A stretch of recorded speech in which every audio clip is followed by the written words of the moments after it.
ಈಗ ಕಷ್ಟ ಅಂತ ಚಿನ್ನ ಅಡ ಇಡ್ತಾರೆ. ಅದಕ್ಕೆ ಕಾರಣ ಏನು ಅಂತಂದ್ರೆ ಈಗ ರಾಹು ಪ್ರಭಾವನ ಅಥವಾ ಶನಿ ಪ್ರಭಾವ ಇದಕ್ಕೆ ಕಾರಣ ಆಗಿರುತ್ತಾ, ಏನು ಕಾರಣ ಅಂತ? ಸರ್, ಗ್ರಹಗತಿಗಳ ಕಾರಣಗಳು ನೀವು ಯಾವುದೇ ತೆಗೆದುಕೊಳ್ಬೇಕು ಅಂತಂದರೆ ನೋಡಿ, ಈಗ ಉದಾಹರಣೆ ನಾನು ಕೊಡ್ತೇನೆ ನಿಮಗೆ. ಈಗ ಮೇಷರಾಶಿ ನಡೀತಾ ಇದೆ. ಮೇಷರಾಶಿಗೆ ಗುರುವಿನ ಸ್ಥಾನ ಬಂದು 3ನೇ ಮನೆಯಲ್ಲಿ ಇರುತ್ತೆ. ಉತ್ತಮವಾದಂತಹ ಕಾಲಘಟ್ಟ. 3ನೇ ಮನೆಯಲ್ಲಿ ಗುರುವಿಗೆ ಅತ್ಯಂತ ಪ್ರಿಯವಾದಂಥದ್ದು. ಆದರೆ ಅವ್ರಿಗೆ ಏನಕ್ಕೆ ಈಗ ಅದು ಒಲಿಯೋದಿಲ್ಲ ಅಂತಂದರೆ ಆ ರಾಶಿಯವರಿಗೆ 7.5 ಇರುತ್ತೆ.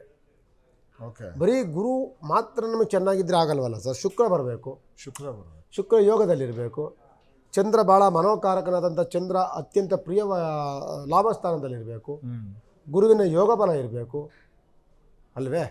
ಕೆಲವು ಎಲ್ಲ ಈ ಥರ ಅದೃಷ್ಟ ಫಲಗಳೆಲ್ಲ ಸೇರಿಕೊಂಡಾಗ ಖಂಡಿತವಾಗಿ ನಿಮಗೆ ತಗೊಳ್ಳಿಕ್ಕೆ ಸಾಧ್ಯವಾಗುತ್ತೆ. ನಿಮಗೆ ಗ್ರಹಗತಿಗಳು ಚೆನ್ನಾಗಿಲ್ಲ, ನಿಮ್ಮ ಟೈಮೇ ಚೆನ್ನಾಗಿಲ್ಲ ಅಂದಾಗ ನಿಮ್ಮ ಬೇರೆ ಬೇರೆ ವ್ಯವಹಾರಗಳನ್ನು ಮಾಡಲಿಕ್ಕೆ ನಿಮ್ಗೆ ಭಾಳ ಕಷ್ಟಕರವಾಗಿರಬೇಕಾದ್ರೆ ಇನ್ನು ಇಷ್ಟು ದುಬಾರಿಯಾದಂತಹ ಒಂದು ಆಭರಣಗಳನ್ನು ತೆಗೆದುಕೊಳ್ಳೋಕ್ಕೆ ಭಾಳ ಕಷ್ಟ ಆಗುತ್ತಲ್ಲ. ಆದರೆ ನೀವು ಎಂದೋ ನೀವು ತೆಗೆದುಕೊಂಡಿದ್ದಂತಹ ಆಭರಣಗಳು ಇಂದು ದಿನಿಗೆ ನಿಮಗೆ ಕಷ್ಟದಲ್ಲಿದ್ದಾಗ ನಿಮ್ಮ ಕಷ್ಟವನ್ನು ನೀಗುವಂಥ, ನಿಮ್ಮ ಸಮಸ್ಯೆಯಿಂದ ದೂರ ಮಾಡುವಂತಹ ಅತ್ಯಂತ ಒಂದು ಪ್ರಿಯವಾದಂತಹ ಒಂದು ವಸ್ತುವಾಗಿರುತ್ತೆ ಚಿನ್ನ. ನಿಮ್ಮ ಕಷ್ಟವನ್ನು ನೀಗಿಸುತ್ತೆ. ನಿಮ್ಮ ಎಷ್ಟೋ ಸಂಕಷ್ಟಗಳನ್ನು ಇರುವಂಥ ಎಷ್ಟು ಪ್ರೆಸರ್ ಕಡಿಮೆ ಆಗುತ್ತೆ ನಿಮಗೆ. ಎಷ್ಟೋ ದಿನಗಳು ಜನಗಳಿಗೆ ಪ್ರಾಣವನ್ನು ಕಳ್ಕೊಳ್ಳುವಂಥ ಸಂದರ್ಭಗಳು. ನಿಮಗೆ ಟ್ರೀಟ್ಮೆಂಟಿಗೆ ದುಡ್ಡಿರಲ್ಲ, ತುಂಬ ಪ್ರಾಬ್ಲಮ್ ಇರುತ್ತೆ, ತುಂಬ ಕ್ರಿಟಿಕಲ್ ಸ್ಟೇಜಲ್ಲಿ ಇರ್ತಾರೆ. ಅವಾಗ ಏನು ಮಾಡಬೇಕು ನಾವು ಅಂತಂದಾಗ ಆ ಚಿನ್ನ ನಮ್ಮನ್ನು ಜೀವ ಕೊಡುತ್ತೆ ನಮಗೆ. ಆ ಚಿನ್ನ ನಮ್ಮ ಜೀವನ ರಕ್ಷಣೆ ಮಾಡುತ್ತೆ, ನಮ್ಮ ಮತ್ತೆ ಮರುಜೀವ ಕೊಡುತ್ತೆ. ಯಾಕೆ ಕೊಡುತ್ತೆ? ನಮ್ಮ ಹತ್ರ ಇರೋದು ಸದ್ಯಕ್ಕೆ ಹುಡುಕೋದ್ರೆ ಏನು ಸಿಗುತ್ತೆ? ಚಿನ್ನ ಸಿಗ್ಬೋದು. ಆದ್ದರಿಂದ ಅದು ಹಡೆ ಇಟ್ಟಬೇಕಲ್ಲ, ನಮ್ಗೆ ಅದರಿಂದ ನಮಗೆ ರಕ್ಷಣೆ ಆಗುತ್ತಲ್ಲ, ಅದನ್ನು ನಾವು ಕೆಟ್ಟದಾಗಕ್ಕೆ ನಾವು ಭಾವಿಸ್ಕೊಳ್ಬೇಕು. ಈಗ ಗಿರ್ವಿ ಅಂಗಡಿಯಲ್ಲಿ ಚಿನ್ನ ಇಡ್ತಾರೆ ಗುರುಗಳೇ. ಸೊ ಗಿರ್ವಿ ಅಂಗಡಿಯಲ್ಲಿ ಚಿನ್ನ ಇಟ್ಟರೆ ದಾರಿದ್ರ್ಯ ಬರುತ್ತೆ ಅನ್ನುವಂಥ ಒಂದಷ್ಟು ನಂಬಿಕೆಗಳಿದೆ. ಅದು ನಿಜನಾ ಗುರುಗಳೇ? ಏನಾಗತ್ತೆ ಅದನ್ನೇ ಹೇಳೋವಂಥದ್ದು, ತೆಗೆದುಕೊಂಡಂತಹ ಪದಾರ್ಥ ಎಲ್ಲಿ ತೆಗೆದುಕೊಳ್ತೀವಿ ಮತ್ತೆ ಅಲ್ಲಿಗೆ ಹೋದ್ರೆ ಅದು ದೋಷ ಅನ್ನುವಂಥ ಒಂದು ಪ್ರತೀತಿ ಬಂದಿದೆ.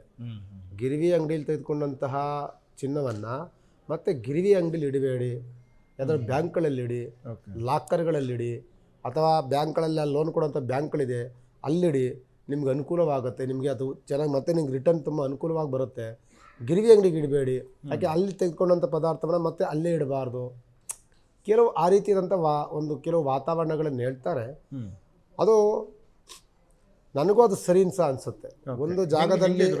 ಒಂದು ಜಾಗದಲ್ಲಿ ನಾವು ಖರೀದಿ ಮಾಡಿದಂಥ ಸಂದರ್ಭದಲ್ಲಿ ಮತ್ತೆ ಅದೇ ಅಂಗಡಿಯಲ್ಲಿ ಒಂದು ವಸ್ತುವನ್ನು ನಾವು ತಿರ್ಗಿ ಅಲ್ಲೇ ಇಡುವಂಥದ್ದು ಅಷ್ಟು ಸೂಕ್ತವಲ್ಲ.